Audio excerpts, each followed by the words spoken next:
Welcome, everybody, to another edition of Millennials Are Killing Capitalism Live. Please take a minute, like the video, share it on social media, let people know that we're live and that we're having this conversation, whether you're on, Twitter or Instagram or here with us on YouTube. The YouTube chat is the one that we'll use to respond to comments and, questions if people have them. And so join us on YouTube if you want to engage in the conversation.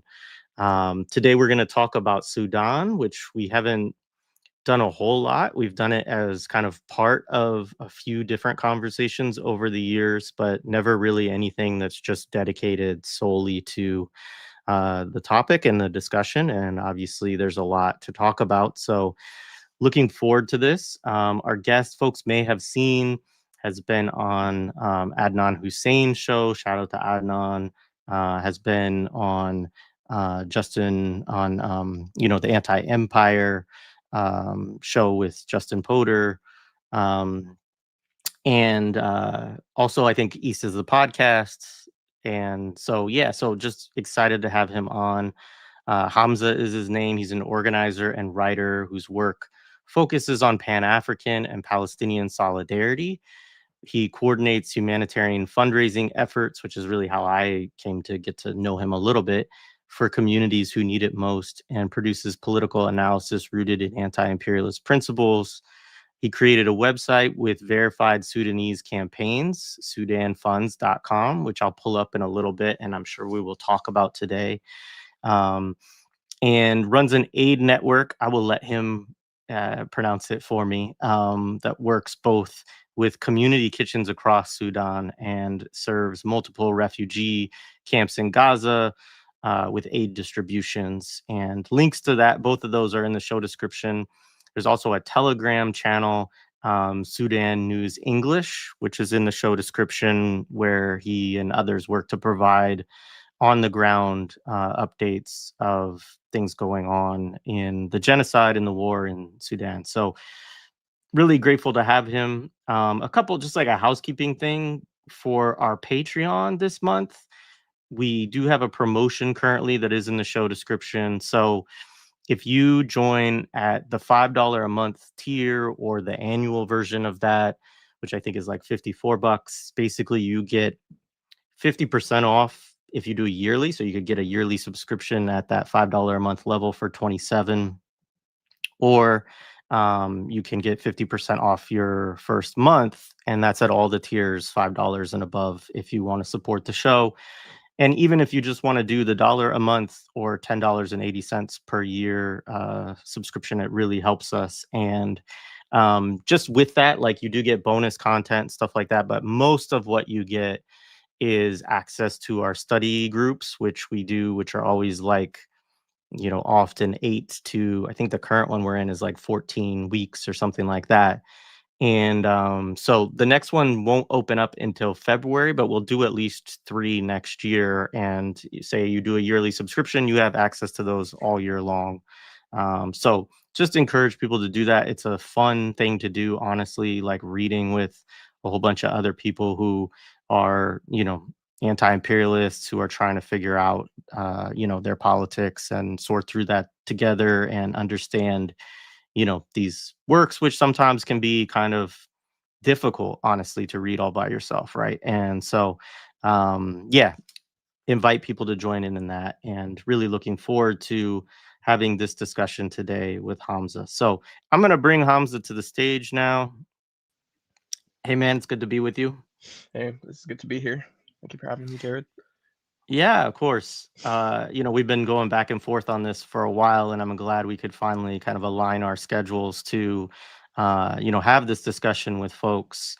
And so maybe just to start, like, why don't we just kind of do an introductory thing, and you can just share a little bit more about yourself, and, share a little bit about, some of the organizing work as well as like mutual aid or fundraising work that you're involved in related to Sudan.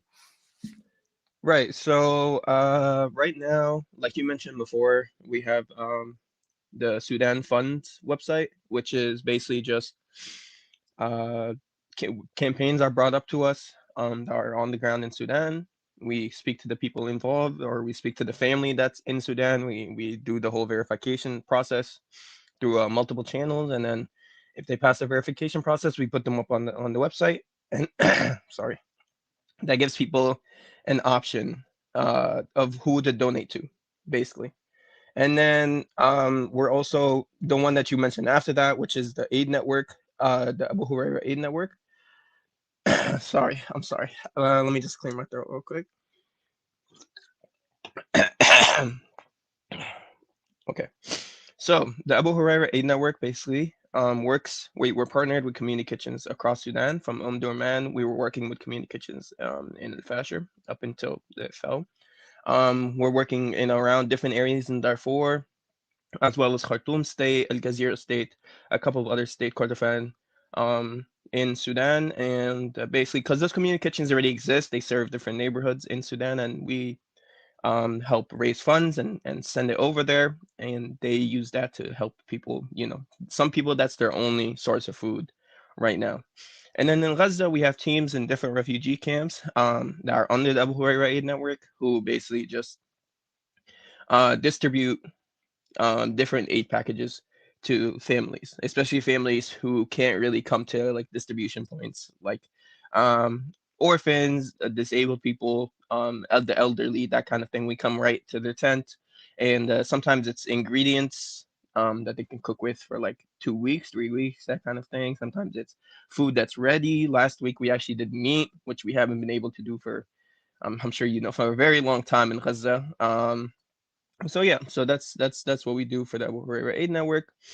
And then the last thing I'd like to bring up for right now is just we have a boycott, um, basically against the UAE, which we'll talk about later, and anybody basically who's backing the RSF, which is what's a big part of what people are seeing right now on the ground in Sudan is because of that, and it's because of the weapons that the UAE are bringing into Sudan through different methods. So we're trying to like hit their PR, their soft power, the stuff that like allows them to kind of like launder their image and able to like pretend like they have no parts in that, and just basically expose them and just have their like hit their pockets as much as we can, so they can we're hoping they can back off a little bit off of Sudan. So yeah, so that's where we're at right now. No, appreciate it. And I look forward to kind of talking to you about that because there are a lot of elements of UAE soft power too that like we see all the time all over the place. And I think it's great that you all are kind of shining a light on that and encouraging people to boycott. So let's kind of start though. I kind of want to talk about sort of the last 7 years as a starting point, right? Because I mean, I know that we need to have some historical context for all of this, but you've written a piece which is also in the show description where you kind of lay out some of that history. You've also had a conversation with Adnan where you went over like a lot of that history. And so I encourage people to check those out. I'll add Adnan's link to the show description as well.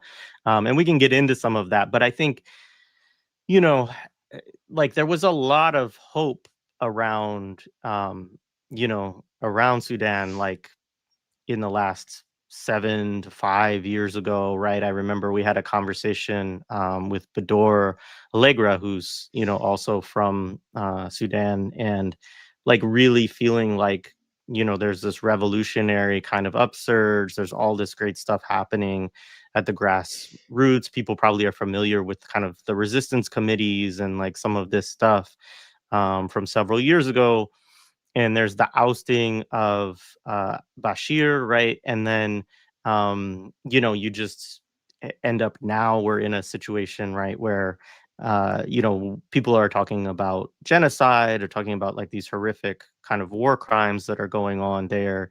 They're talking about obviously humanitarian situation which needs support, and but because we don't get a lot of news and analysis in the West of what's going on in Sudan, I think it's difficult for people to understand like what happened. How did we get from point A to point B? And maybe some people don't even know because there's so little coverage, right, about kind of how bad things are right now or how hopeful things were a few years ago. But I thought if we could talk a little bit about that recent history and kind of your analysis of like how that went and why it went the way it went, I think that would be a great place to kind of start the conversation and ground us.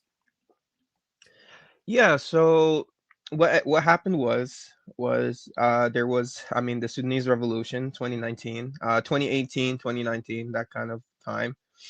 And the main focus was taking down the Omar al-Bashir and his like the Omar al-Bashir military apparatus basically that controlled Sudan.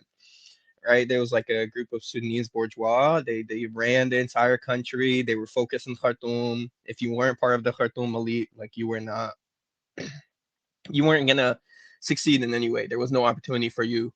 And I mean the phrases that were used during the revolution were more about bread and the lack of bread, but that was just kind of like a means to an end. Like it was just like, okay, now we can't even get bread. But really, it was about the whole thing. I mean, it was just frustration with the whole system. It reached like a breaking point, and then the people revolted, right? And even the two parties that we see today that are involved, they were involved from the very beginning. They were the ones used against the revolutionaries back then. The SAF and the RSF were both used to shoot at protesters and fight them or and not like punish them for revolting basically. But basically finally Ahmed Bashir falls. I mean, through the like the people created their own bottom up like the community kitchens, the resistance community, the all the different kinds of apparat like institutions that they created for themselves that didn't need the state, didn't need anybody from the outside to help them out.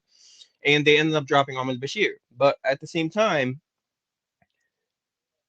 it was in a way, it was kind of like the people, the SAF and the RSF, and the people, the foreign powers that have all their investments into Sudan, realized that there was no saving Ahmed Bashir's regime. Like it was over. So sometimes what they do, like we've seen this in Egypt during the Arab Spring. We've seen this in different places where they allow the dictator to fall.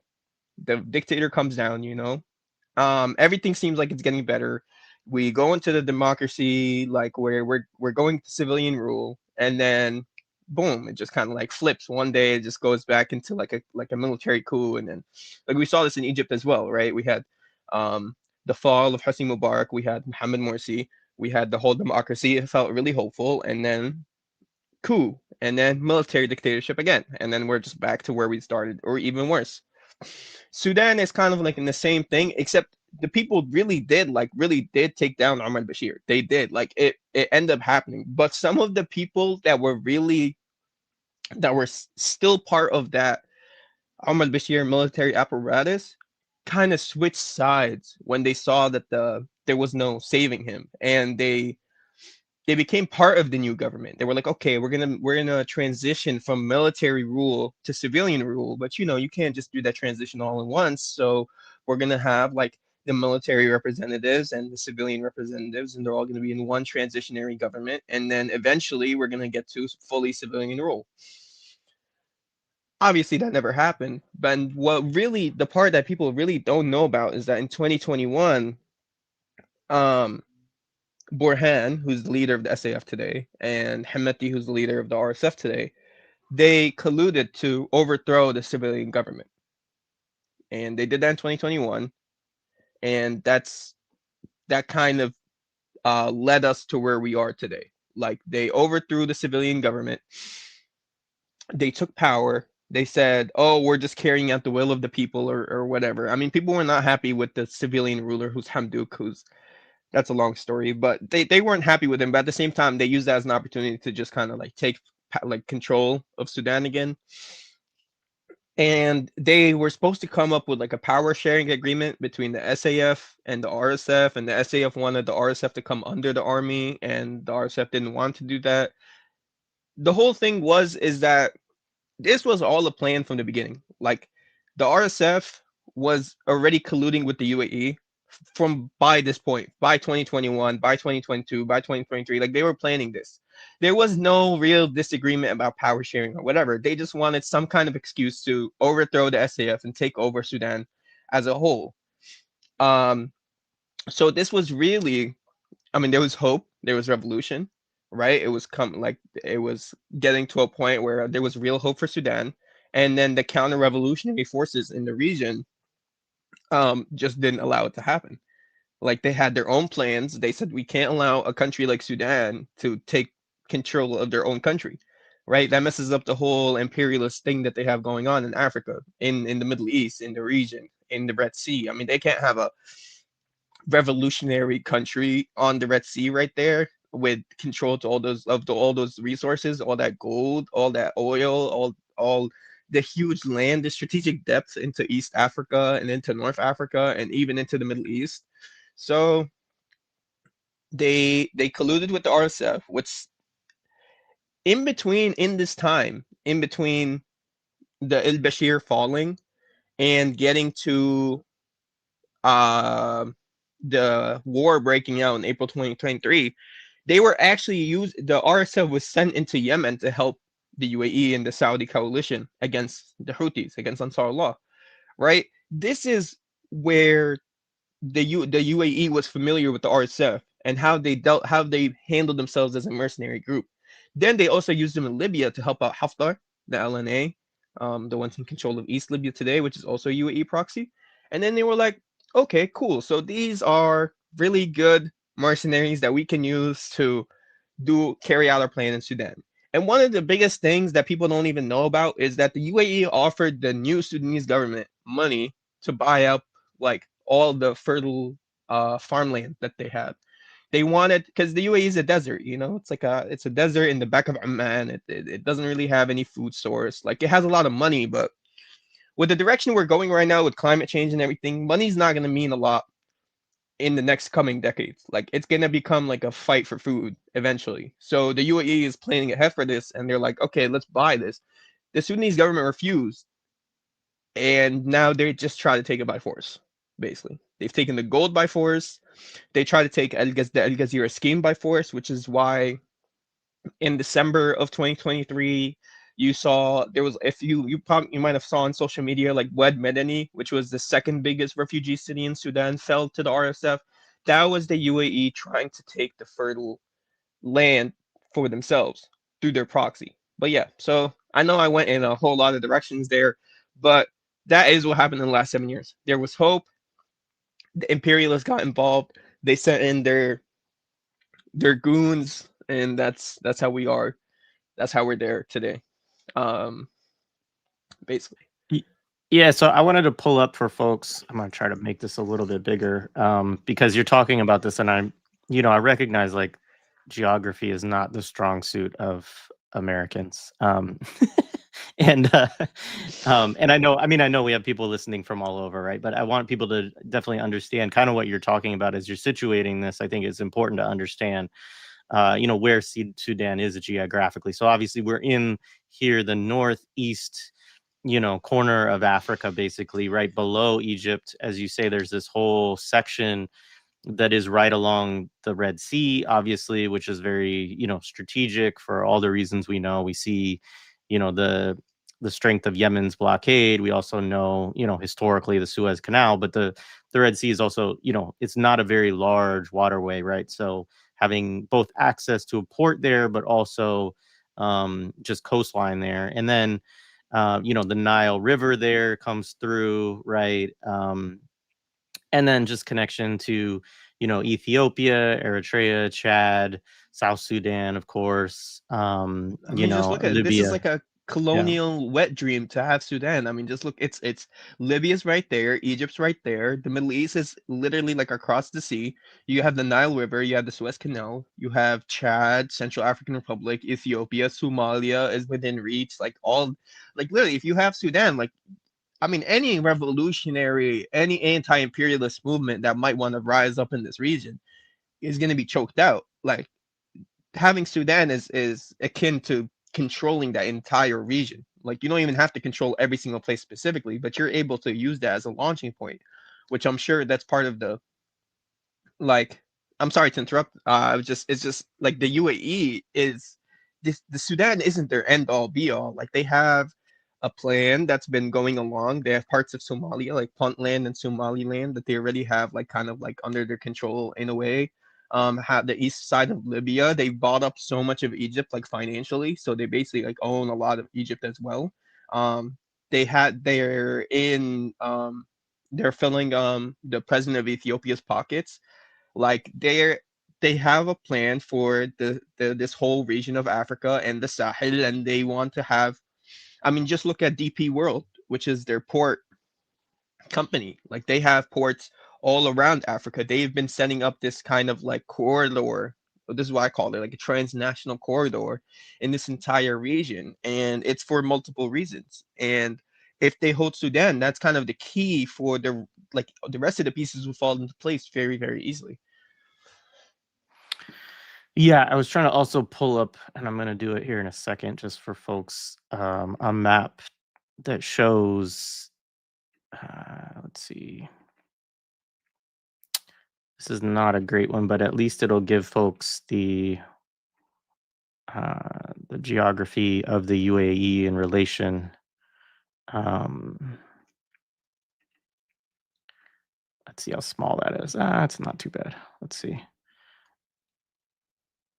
Right. So the UAE is actually like over here. It's if people, I don't know if people can see my cursor, but it's like north of Oman and Saudi Arabia. It's a small country here, and it's it's not close. I mean, it's close to some degree to Sudan, but it's in definitely a different place there. And so maybe you could say a little bit just to help people understand of you talk about sub-imperialism and the UAE. And so what do you see as the UAE's kind of role as an actor regionally, and what kind of served I know you see it serving a role for Western imperialism, but could you talk a little bit about what that looks like to you?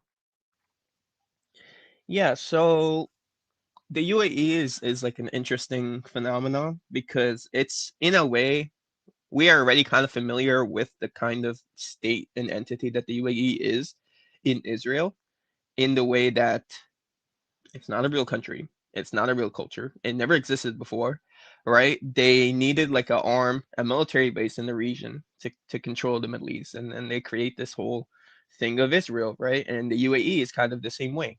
We had in Oman, there was a socialist revolution that was getting very successful, and the British were starting to get very afraid of that.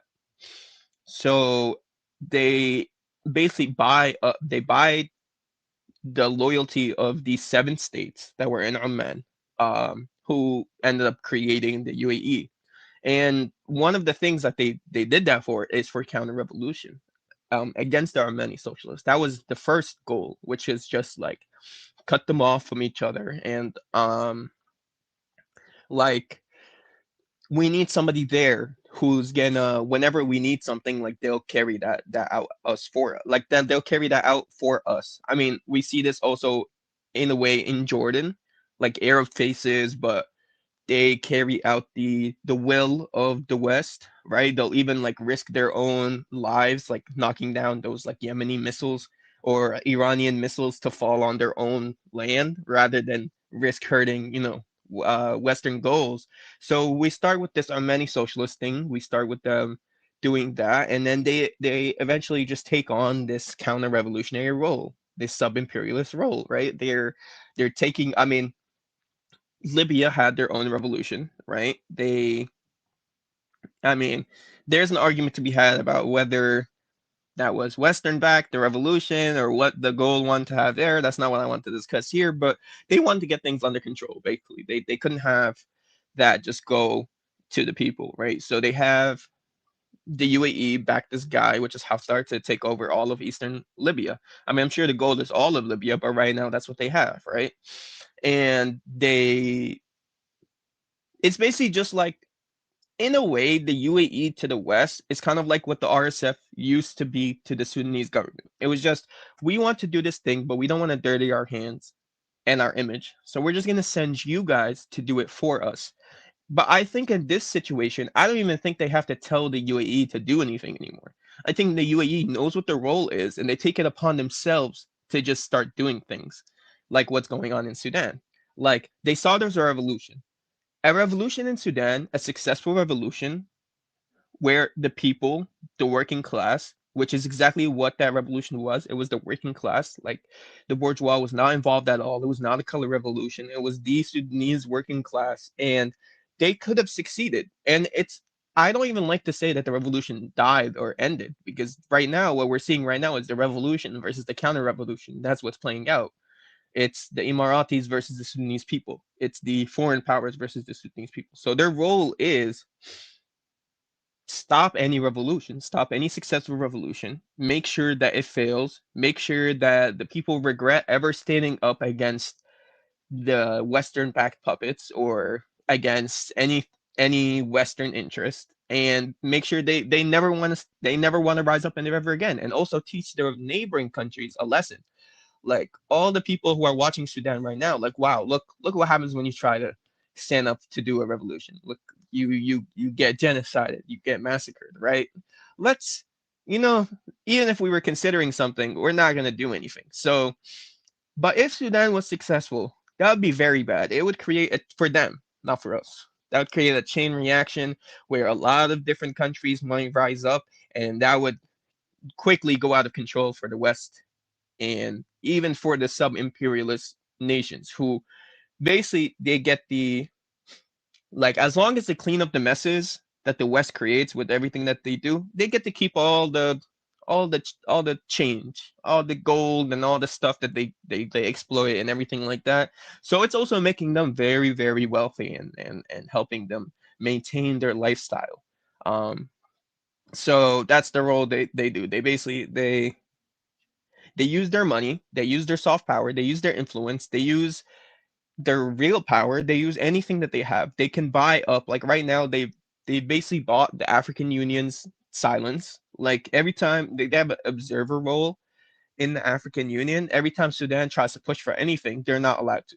Like because the UAE has they sent Hemeti, who's the leader of the RSF, to meet up with so many of the African leaders, and I'm sure that they've bribed them. They've bribed William Ruto, the president of Kenya, who has a whole lot of issues with him. But yeah, like see, they work with all the puppets to basically just maintain that imperialist world order. That's their role.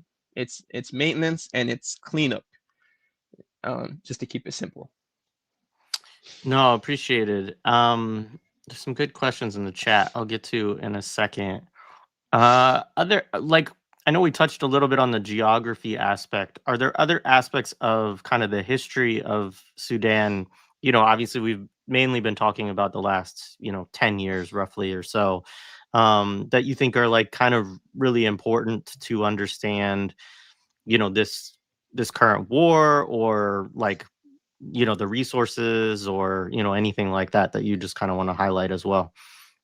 From Sudan, you mean, right? Like Yeah. from the Yeah. yeah. So, and this is also kind of to answer one of the questions in the chat as well. In a way, right? So the Ahmed Bashir dictatorship had basically the Sudanese armed forces was the bourgeois and also the people in charge, right? So it's a military dictatorship we've seen in a lot of different countries in the global south. These people would use any method to keep control over they so when the British the Anglo-Egyptian control of Sudan was in place, they made Sudan into a factory of exploitation and of like exporting resources, basically. So when all the different dictators that came after, including the Ahmed Bashir and Sudanese armed forces dictatorship, these people just maintained the factory of exploitation. They maintained it in any way possible because it also filled their pockets. They were allowed to do any corruption they wanted to as long as those resources went from point A to point B, which is from the global south to Western pockets, to corporations, to billionaires, to wherever it needed to go. So there were people that caused them trouble in this factory. There were people that had to cooperate, and sometimes they wouldn't. some of these were South Sudanese people, right? There was a lot of oil in South Sudan, and this was very, very important um, to maintain this. But the South Sudanese people were not happy about the way the North treated them. After independence, the North cast them aside. They didn't allow them. I mean, for context, most of the time South Sudanese people are darker than North Sudanese people. They're a lot of them are not. Most of them are well, actually no. All of South Sudanese people, if I'm not mistaken, are not Arabized. They don't speak Arabic. So this caused a lot of like they didn't want this North Sudanese did not want them in the government. They did not want them to have any real power, but they still wanted to control them and have power over them. This created a very long struggle in the Sudanese civil war. Two of them actually, which was basically South Sudan wanting to take their own independence. So this was a big part that.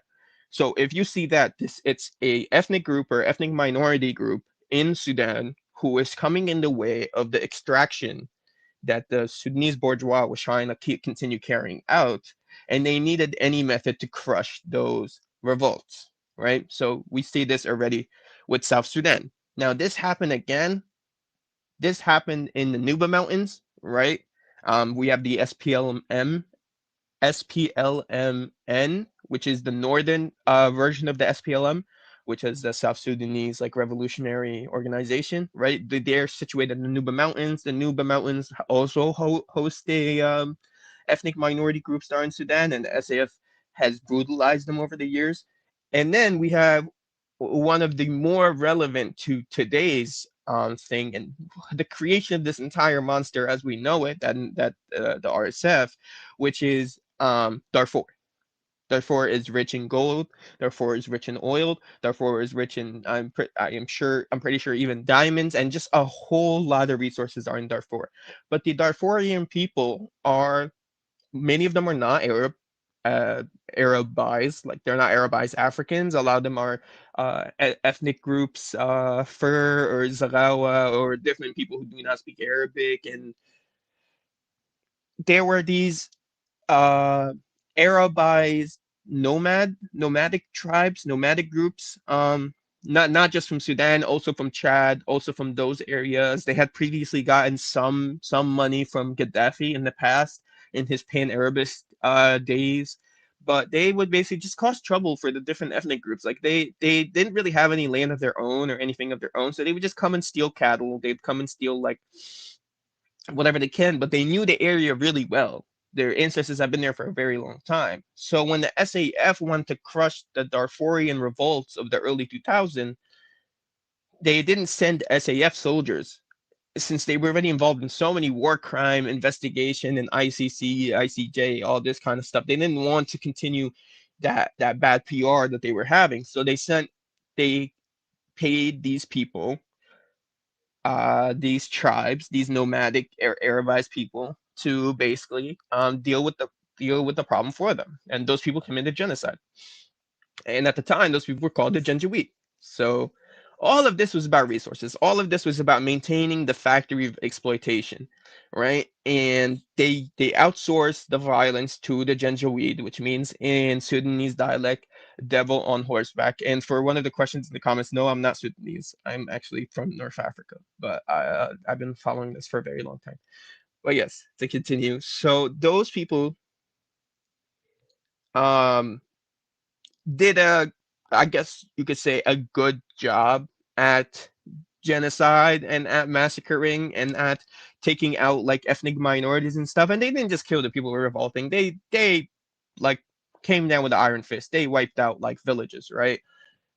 So this put them in good standing with Ahmed Bashir at the time. And Muhammad Hamdan Dagalo was the leader of them. So he, which is Hemeti, the one we know as Hemeti today, right? Hemeti, he as a gift, he gets a gold mine from Anwar Bashir, which he has been passing off the gold from that to the UAE as well to this day. But they were brought into Khartoum and they were allowed to create this official militia called the Rapid Support Forces, by 2013. They were sent on different mercenary missions by Omar al-Bashir all around Sudan. And then outside of Sudan, they went to Libya, they went to Yemen, they went to different places. They worked for different countries as well. They even worked for the EU to like do border control for Europe. Like if they caught migrants coming up from the part that's beyond Sudan, they would like stop them basically, and they were receiving money and funding from the European Union for this. So that group becomes the RSF, which becomes the RSF that we know today. But at one point, the RSF was still basically Sudanese, except for the leader. He's actually from Chad. He's not even from Sudan.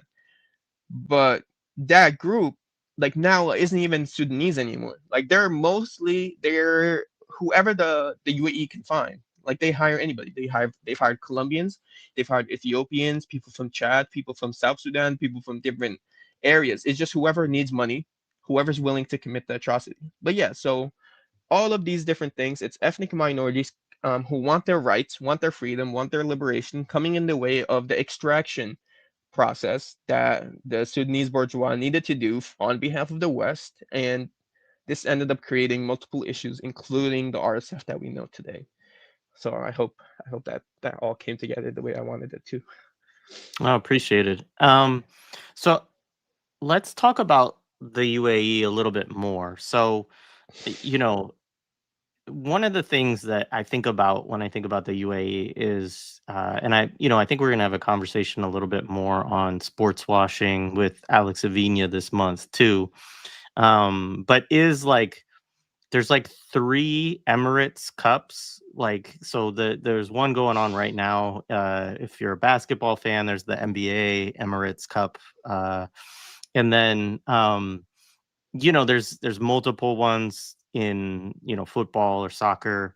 And then there's also like kind of just the branding around Dubai, right? One is like, as you referenced it, as them being created, in parts to as like counter-revolutionary against, Oman. Um, the the thing that I was thinking about actually is in Matteo Capazzo's book behind me about Libya. Like he talks about how Dubai was held up as the alternative to them, right? Like, stop being, anti-imperialist and difficult, right? Like be like Dubai, right? And we hear this kind of language also related to Gaza as well right now. Like you don't have to be this, you know, harboring terrorists, like obviously I'm saying this very sarcastically, but that's what the West would say, right? You can be, a capitalist port city like Dubai, right? And so it's like it's held up regionally as this kind of thing that is held as an aspiration for basically Western imperialism to say to states that are resistant to Western imperialism of, look how poor your anti-imperialism makes you, right? Like no discussion of like sanctions, right? Or military bases or all of the things done to like destabilize countries that try to choose a different path of development. But, look at the alternative. You could be like Dubai, right?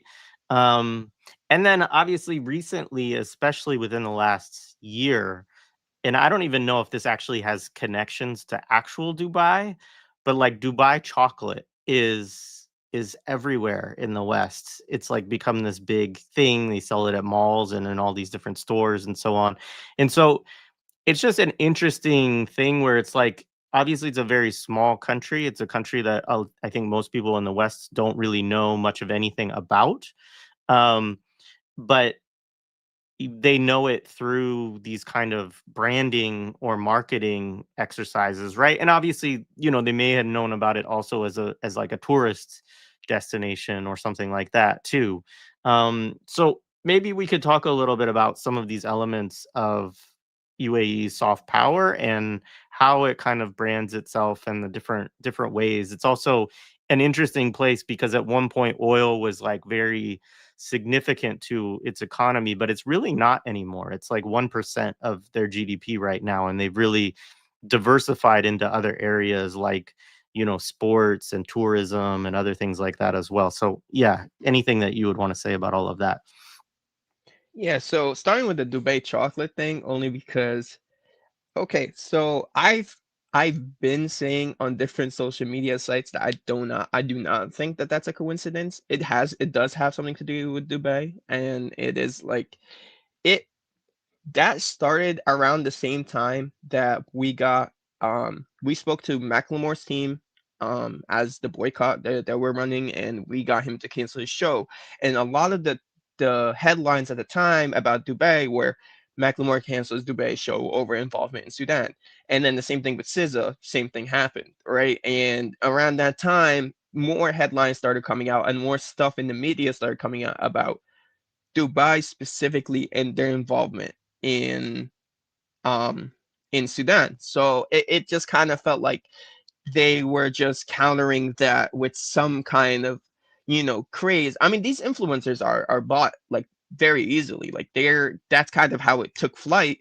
And then as soon as something catches on and influencers make it a thing, then people want to buy it. As soon as people want to buy it, then obviously capitalists will serve that market. They'll put it, and you're right. Like I go to 7-Eleven or I'll go to anywhere. It's like always, there's always a Dubai chocolate right there. So I do not think that's a coincidence. I do think that was kind of like a laundering method, kind of like a drowning the news method, like something to just make the conversation about something else very quickly.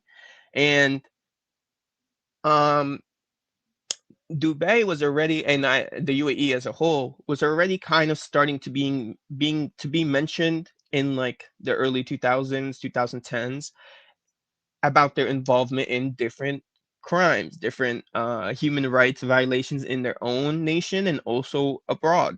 And I do think that this played a huge part into them starting to invest a lot into, like, for example, right? Some of the most popular teams that you might see in like the Premier League in the UK will always have the Emirates Airways or Etihad sponsorship, right? And this kind of like causes like a rewiring for people. Like you're seeing this thing all the time associated with the thing you like. It like it's not gonna make you look at this in a negative way. And on the other hand, also you see they most definitely were paying. I mean, people like Future, people like different rappers, different R&B artists, different celebrities from all the different like walks of life were coming to the UAE, coming to Dubai, posting about it on Instagram, wearing the thobe, the long white thing and the red, cover on their head, and doing that whole thing like, come to Dubai, guys, look how fun it is, look how whatever it is. Like it's all like it's like it's for moments like these. Like they do this for moments like these, right? Because all people associated with Dubai before this point was all like, oh, it's like this like fun place you can go to. It's like New York City on steroids. It's so cool. Burj Khalifa, and it has all this pretty stuff, and you can all the my favorite celebrity went there, and also they own like they have sponsorship with my favorite soccer team, and the NBA has cups sponsored by the UAE, right? Like this is it, it, it, when you say things like, "Oh, the UAE is involved in this or is involved in that," people are have a knee jerk reaction to kind of be like, "No, you don't know what you're talking about," or like, "No, like I'm not gonna stop going." Like I've had people tell me this, "I'm not gonna stop going to Dubai just because of something that you're saying." Like it's probably not even true, right? Like it kind of they pay a lot of money to be involved in whatever kind of like they host art galleries, right? Like international art galleries, they host them there, right? They host music festivals, they host celebrities, they host soccer players, they host basketball players, they host football, like NFL football players and football players obviously in the soccer way, right? Like it's like whatever possible PR thing that they can do, they've done it, right? And they have a lot of money, so it's really not that difficult to do that. um, so that's yeah. I just wanted to ask you about also like there's like I don't know the exact term is kafala system, like so there's like nearly slavery, right, in the UAE also on like a very large scale. Um, could you talk a little bit about that system and help people understand like that exploitation as well? Because obviously this is also where a lot of the wealth comes from. Yeah, so I mean, when you see these big buildings and the glimmering lights and everything, that's all built by either South Asian or African people that they bring over. And the way they do it is they will offer you in your home country. They will hit you up on some WhatsApp or a social media site or something like that, and offer you a great job in your field, right? Offer you a lot of money. As soon as you come over there, whoever brings you over there, they basically sponsor you for like a visa, right? And they have like a specific visa just for this system. They take away your passport. You're not allowed to go back to your home country. And then they pay you scraps, and then you just have to work there. And this, so many people like say that, oh, my cousin, my uncle, my whatever went to the UAE and we haven't heard from him since. And this happens quite a lot. And they'll pay you scraps. They'll pay you a tiny bit. So they'll be like, well, technically it's not slavery, but they'll take away your passport. You're not allowed to go back home. Many times people die in like from like heat exhaustion, from that kind of thing. I mean, they like the Burj Khalifa, like that was all them. That was all. Even during COVID, they've had some of these people that's under the kafala system dress up as hand sanitizers and like have the Emiratis like pump sanitizer from a person. Like there's a person with that's a hand sanitizer. Like that's the kind of dehumanization that they put people through. But yeah, that's it's basically that. Like they'll trick you into coming into the UAE. Then the person who brings you there will take away your passport, take away your identification, take away any type of like legitimate way that you have to go back home, and then you're just stuck there. And then you have to work for them, and usually it's for like a certain number of years or something like that. But some people like maids and whatnot, and maids is a very nice word to say. Honestly, it's slaves, the slaves that they have in their houses, the ones that are cleaning their homes and taking care of their kids and whatever, um, are stuck there sometimes for life. They're never allowed to go back, and they go through a lot of abuse as well at the hands of the people who are bringing them there. So yeah, it is slavery pretty much. Yeah, and I was going into this the other day and I can't quite find it, but like the Emirates airline also for people should know, like it's owned by the what's called the Emirates Group, which is basically like it's owned by the ruling class of so it's like essentially state, but it's like an even smaller set of actors, right, than probably the entire state.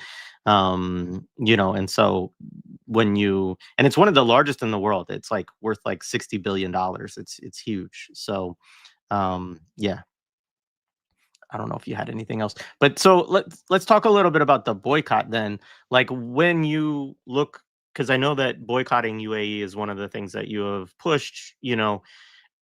How do like what targets do you have? Do you have a website for this? And like how do people know like what to boycott to ensure that they're not supporting the UAE? Yeah, so we have an Instagram that's at defund the UAE. There's a couple of different targets. There is give me 1 second. I'm just gonna pull up a link real quick.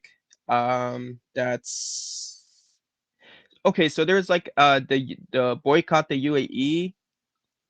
There's like a website. I'm trying to remember the exact URL what it was, but that has um like a lot of targets as well. Our main targets are tourism, like going to the UAE itself. Um, we're also targeting Uber and Shell, who have huge connections to. They make huge profits off of the UAE. They have huge investments there, and they profit a lot off of whatever money that like the UAE is making off of this. There's also a couple of gold companies and jewelry companies that we have listed. We have like an infographic. I don't. Okay, let me If there's a private chat, so if it's a link, you can drop it in there and I can pull it up. yeah. So got it. Boycott.org.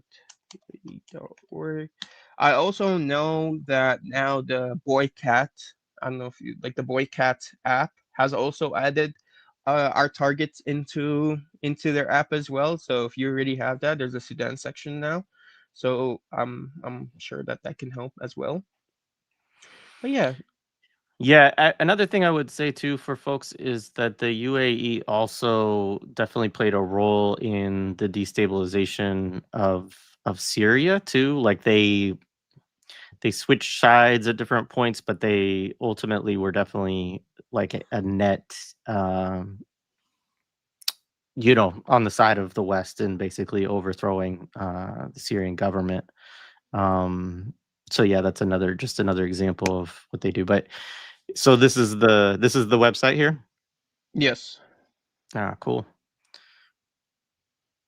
All right. So yeah, this is just boycottuae.org. I will put that in the chat as well. Also, folks, if there's other questions that you have, I can, we can share them with Hamza. Um, let's talk a little bit more about the mutual aid work and so on. So, how do you see this? Like, I know there's different views around, so-called charity or like, obviously you're very engaged in, not just work related to the Sudan, but also to Gaza, which is how like I think you and I first got connected.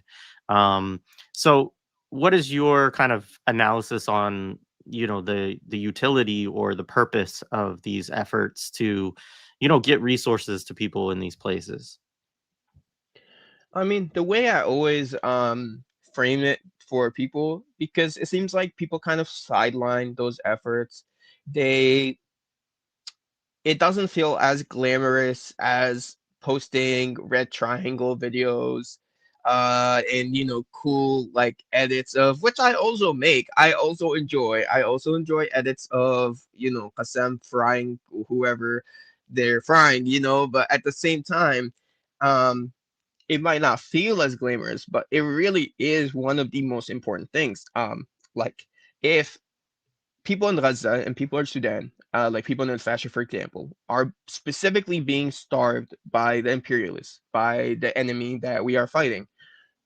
That's a war on of starvation. Like they're waging a war of starvation, which means one of the fronts of their war um, is is food. That's something very important. Is resources. Is keeping people alive. So it it's not just like the utility is not only keeping people alive, but you're literally fighting back against them. You're fighting that front of the war. Like if for example, if we see ourselves as allies in solidarity with the people on the ground who are fighting the main war, right? In every way possible, fighting the genocide, fighting to stay alive, then us keeping people alive, us finding ways to combat the war of starvation that they are waging is really us fighting this front of the war. Like we are helping, like they want people to starve to death. They want people to give up. They want people to feel the pressure and either leave their homes or surrender.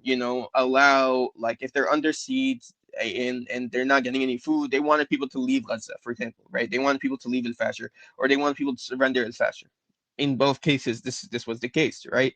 But if you're keeping people alive and you're helping people stay alive, right? Something that the resistance, for example, couldn't focus on at the time. They're busy fighting the military battle, right? So the least we can do is at least keep their family and their friends and their neighbors and the people above them alive.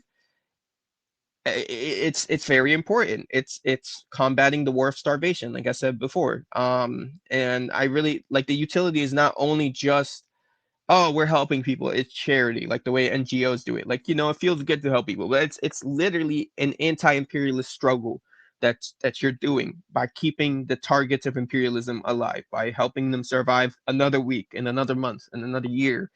Um, when all the efforts are by the imperialists to stop that, to get them to collapse, basically. So that's my take on that. No, I think that's great. Good question. What's up, Don? So the question is, what media outlets would the hosts recommend to keep up to date with the Sudanese genocide? And are there any books that you recommend to learn more about the history of this crisis? I mean, one, just to shout out so that Hamza doesn't have to shout out, is the Telegram channel, which is in the show description that Hamza and others run to kind of keep people up to date on news updates. But are there other places that you look or you think do a really good job covering this? Because I know that, it's a spot I mentioned at the beginning that we haven't covered a whole lot, and I also know that's the case for a lot of other news outlets, even ones that are anti-imperialist in the core, is that it's just not getting a lot of coverage, and there's not a lot of good analysis that people unfortunately are getting as a result of that. So, what are some of the places that you look to or you suggest? Yeah, so unfortunately, media outlets are not really doing much, but there is like individuals and like groups who are doing. There's a very good account on Twitter. I don't know if you guys have Twitter. It's literally called. Wait, I could type it in the private chat, but it's BS on Blast. She does very very good work. She um like covers a lot of what's going on the ground consistently. So that's the account right there. Her name's Sarah.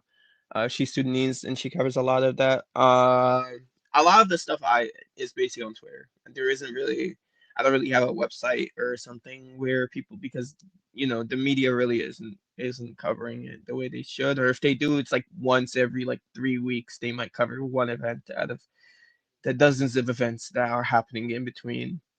Um, when they release like news. There's also but this is in Arabic, and that's why I recommend that people go on the Telegram because I translate Sudan uh This war. is this is this is the person you were saying. Yes, Yeah. Okay. yes, yeah. She covers a lot, and then also at the end of every day, she has like if you scroll down, I'm sure it's on her pin. She has a yeah, see, today's quick update. So usually she has like an update for the day. You can open it, and then there's like a thread of different events that's happened throughout the day. And she also shares some of the best analysis and stuff like that from even different accounts. So you might even find on there different accounts that you can follow that are also consistent, from Sudan.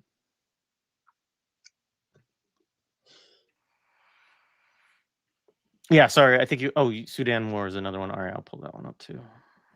Yeah, but this Uh, one is in Arabic. That's the only thing. I mean, you could use the translate feature if you want. If you don't, I also this is one of my sources that I use to post on the Telegram. So if that works for people, they can also just go on the Telegram and just catch that in English. Yeah. got it. All right, let's see. Is there anything else from the chat?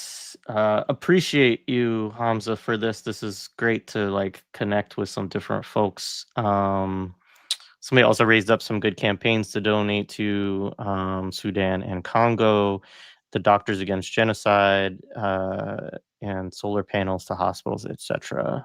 Thank you for that. Um,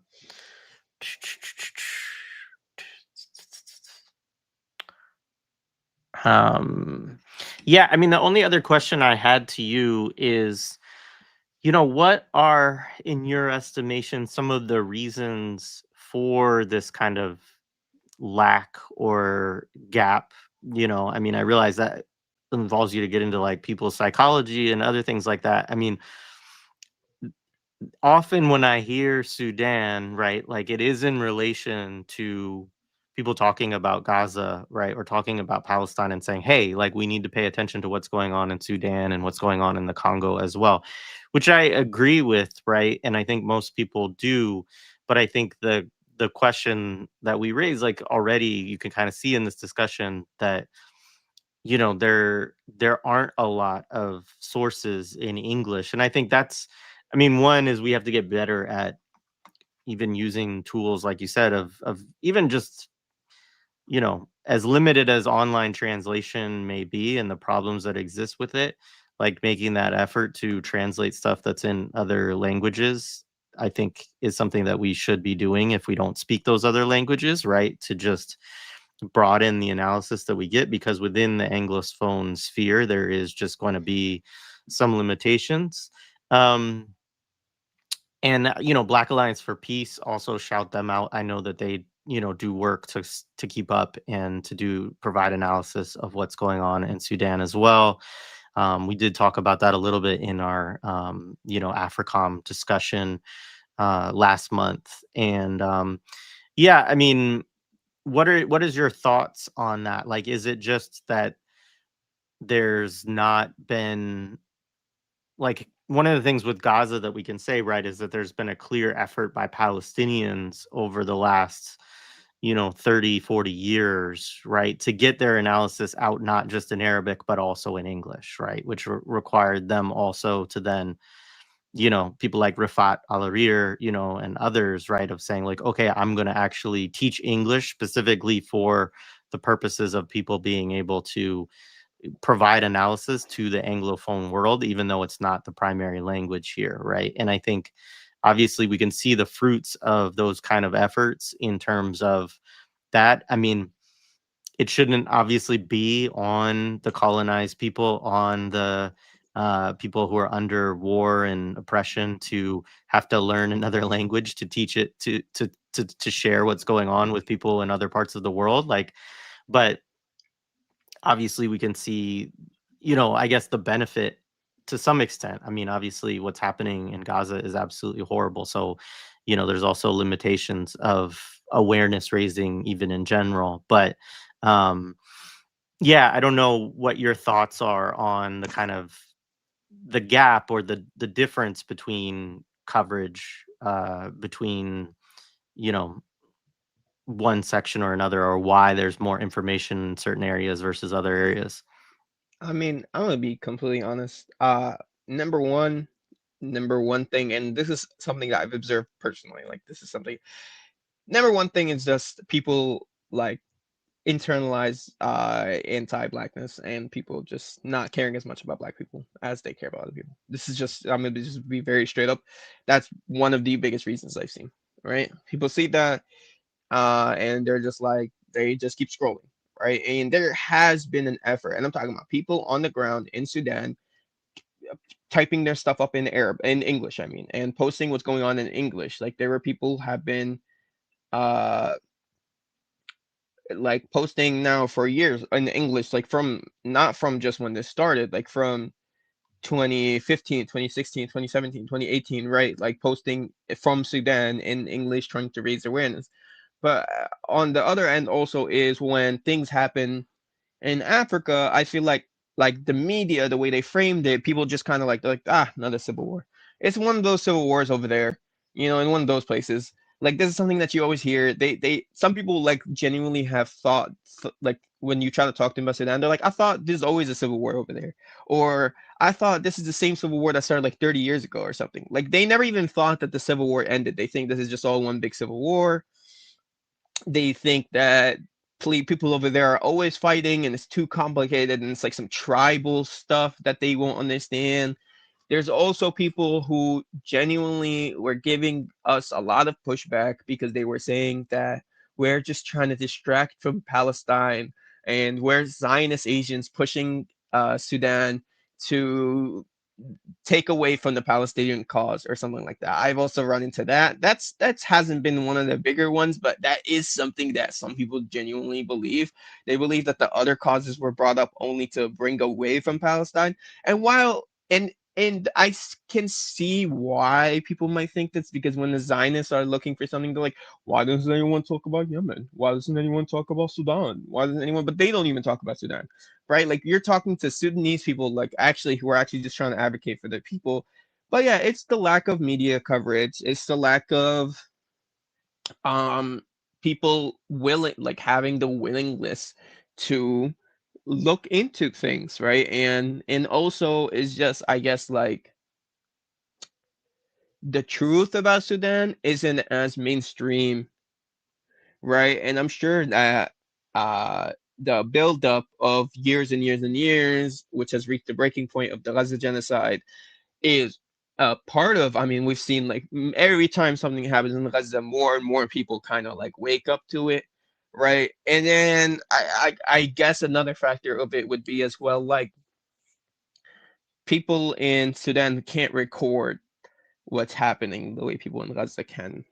people in Sudan. I mean, we're talking more about a lot of times it's bombs or it's something from like the top, like from far away, or drone strikes and stuff like that. While I mean, there are soldiers on the in the ground in Gaza, right, throughout the thing, but then in Sudan, it's always militiamen that are like in front of your face. Like you can't really record their crimes. If you're that close, you will probably end up being uh, killed too, as well. So that's another thing. And they literally threaten people not to record the RSF. There's a lot of different factors. But now the RSF are like literally recording it themselves. So like I feel like if people want to, like they will. And it took El Fasher falling and for all those atrocities for people to finally like kind of like wake up a little bit and kind of pay more attention. So I'm hoping that this momentum can stay. But yeah, I really do think it's like the two main reasons to probably be anti-blackness and just ignorance, people just not knowing what the reality is. No, I appreciate that. I think that you're right about that, and I appreciate folks in the chat also. I think it's important to consider what Africa represents for the average people on the level of their imagination. Not much progress has been made. Chidi Macha also said Africa is just naturally a mess, in quotes. That's why people don't pay attention. No clue that it's a mess due to Western footprint on the continent. Yeah, and I mean, I think this connects to. I think Ali Kadri talks about it in the accumulation of wastes, but it's also something just in general of this idea that media implants in our minds, right? Of countries that just can't get it together, right? Like this idea that, it's a backwardsness thing and that they can't figure out how to rule themselves, right? And so it's always becomes a problem, and again, I completely disagree with this, right? But this is sort of the narrative, is that it becomes a problem of people's incapacities to self-rule and stuff like that.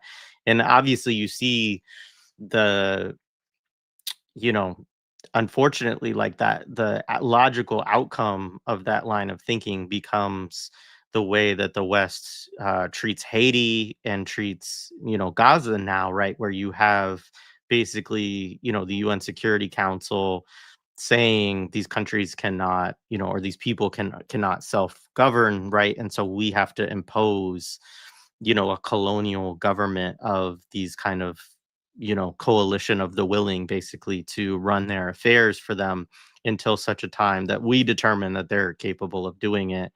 And that has a long history as actually a tactic of colonialism that doesn't call itself colonialism, although it's connected in with direct colonialism as well. Absolutely imperialist thinking for sure. And so, yeah, I mean, I think that all those things are at play, as well as the anti-black racism, a kind of general anti-African viewpoint too. Obviously, knowing that not everybody is black in Africa in the way that people imagine, especially in North Africa. But this just general view, right, that we have in the West that, doesn't look at imperialism, it doesn't look at resource extraction and militarism and the types of development that have been allowed, right, which is also important, is that the development that have been allowed in this country are to get in these countries have been to get the resources out of them, not to actually allow for people to have infrastructure that they need for themselves and for their societies. So yeah, much appreciated. What does it say? Flip side, I feel at most Sudan or Haiti or Congo is just a rhetorical wedge for people. We say, why don't we care about X? Yeah, so I think um this is a tricky thing. I think the what I would say to this is it can't just be that, right? Is that if it is just a rhetorical wedge, then it does become kind of what you're talking about, where it could be a tactic that anybody could use to say, oh, you shouldn't care about what you care about because you don't care about all these other things, right? The flip side of that is that I remember, I don't know if Kali Akuna, I think Kali Akuna said it when he was on here, actually. He was like, we can't be selective internationalists, right? We're either internationalists and we care about all of like every struggle around the world and understanding it, or we're being selective, right? And there is something to that. If you're truly an internationalist, then Sudan should be important. Like you said, they had a revolution. There are a lot of people there that you know we should care about, and who have politics also that are interesting and dynamic, and you know obviously on a human level we should care about all of these places as well, but that means we have to actually do the work to do the education. And I think breaking out also of that monolingual English sphere is also a big issue. Maybe people dip a little bit into stuff in the Western hemisphere, even if it's in Spanish, right, because of proximity, but struggles in other parts of the world is often a place where um, you know we fall short. So anyway, I appreciate you sharing resources and this discussion. um uh yeah. um just looking to see if there's other comments that I missed. Good point on chocolate from Chitty Matcha too. It's one of those products that also always comes at the barrel of a gun.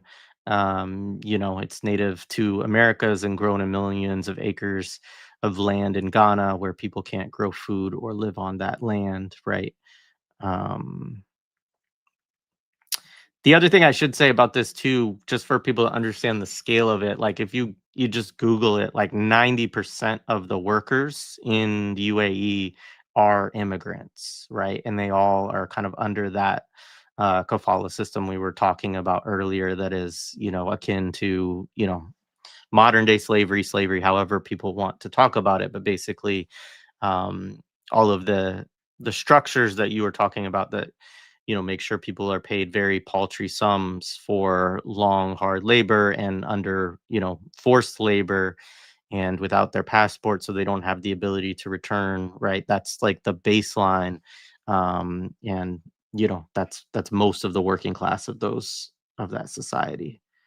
um and of course, we would one of the things I think is important too is we would hear about all of these things, right? If it was that the UAE was actually, antagonistic to the West in some way, right? But we don't, like, the United States doesn't care at all, right, about labor conditions in the UAE, because it's their buddy, right? And I think that's the same thing, like with, I mean, Israel obviously being a stark example, right, of, you know, of course you're going to overlook settler colonialism and overlook apartheid and even overlook genocide, right? Because like it's your partner that's doing it. So, Well, if it's yeah, China or Iran, and I had 1% of the kafala system, we would never hear the end of it. There'd be 15 right. articles a day from Washington Post and the New York Times and the Huffington Post, and every single CNN would be covering it all the time.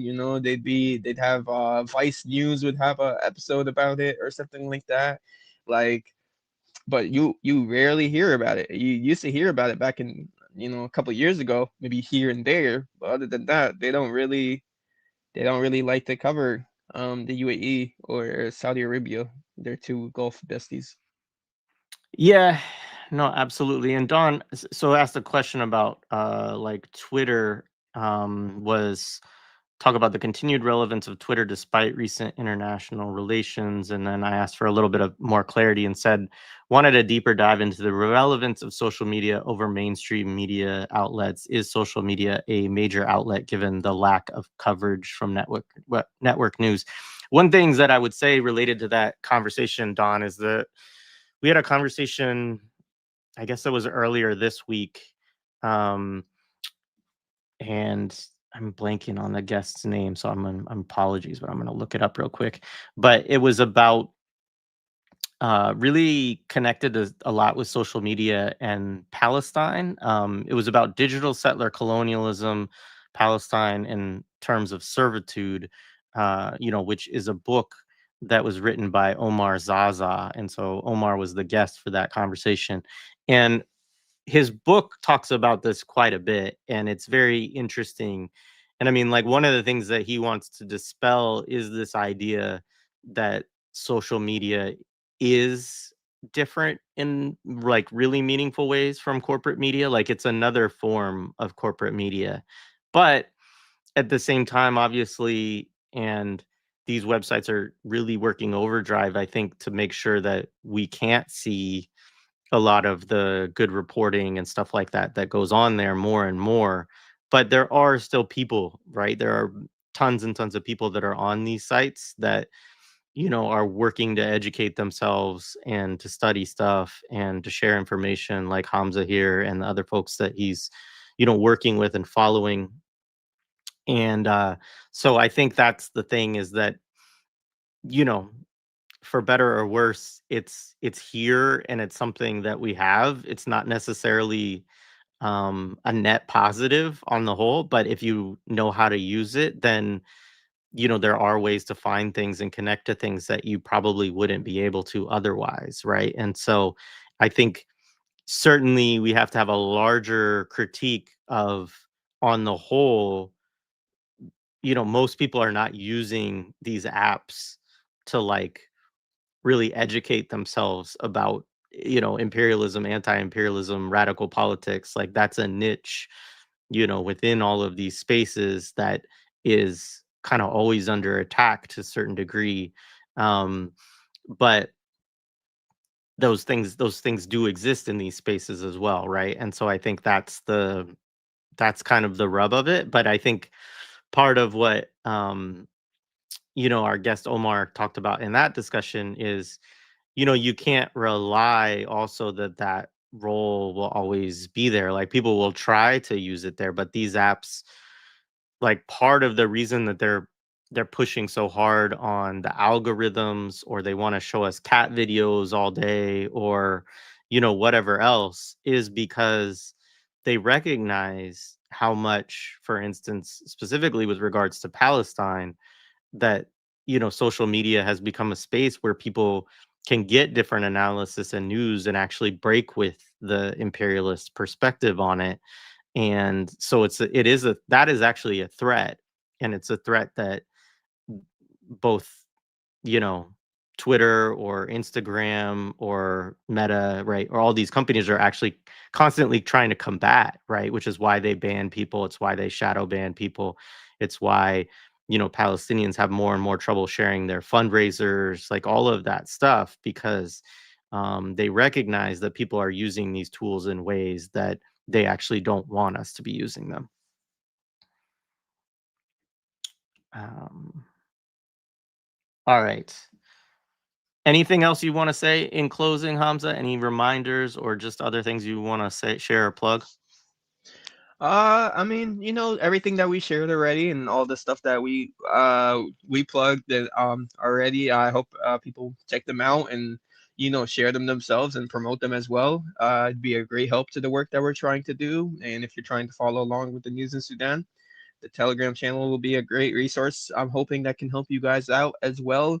And just wanted to second what you just said, because I'm on my, I think, 17th or 18th Twitter account since October 2023. So yeah, for sure. I think they definitely don't want us to to be talking about this kind of stuff. But yeah, thank you for having me, and thank everybody in the audience for listening and following along. It's Right on. Yeah, I just wanted to lift this up to somebody shouted out up scrolled. I'm not is this, maybe the second one is Red Book. I'm not as familiar with that one, but but Upscrolled is a project which we did talk about in that conversation with Omar as well, of tech against apartheid, right? So it is actually, it's a very Instagram-like app that's created specifically to avoid censorship of pro-Palestine stuff and anti-imperialist stuff. So people should definitely check that out. And yeah, man, appreciate the work you're doing. I encourage people to check all of the links in the show description to, follow and support, and check out Sudan Funds, share it with folks, and yeah, we'll be continuing. I'm sure we'll do. People ask for more conversations on Congo and on Sudan, and I'm sure that we will be doing more of that in the coming months. Get some different folks in with some different perspectives, and yeah. Appreciate you, Hamza. This was great. Thank you for joining me today. Of course. Thank you for having me, Jared. Really appreciate it. Absolutely.